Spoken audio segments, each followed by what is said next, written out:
Kamusta sa lahat mga kaibigan sa Channel Velor? Ngayon ipapakita ko kung paano gamitin ang mga mod ng Minecraft sa CurseForge.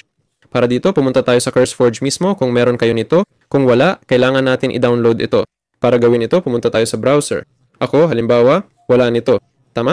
Pumunta sa website ng CurseForge, i-click ang CurseForge, i-click ang download, piliin ang standalone kasi wala na tayong kailangan pa. Tapos, i-click natin ang next button.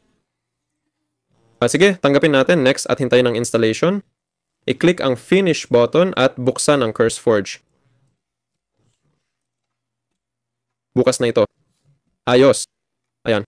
Pagkatapos nito, kailangan nating magdagdag ng mga mod. Tama? Paano gamitin ang mga mod? Handa na ang Minecraft natin. I-click ang plus sign, i-click ang scan computer for games, piliin kung nasaan ang mga laro, at maghintay. At lalabas ang Minecraft pagkatapos nito. Susunod, kailangan nating humanap ng mga mod. I-click ang Discover button. Dito makikita ang mga mod na pwede nating idagdag. I-click ang mod na kailangan natin at i-click ang Install. Ayan. Gumawa ng profile, piliin ang version ng laro, pangalanan ng profile at i-click ang Create.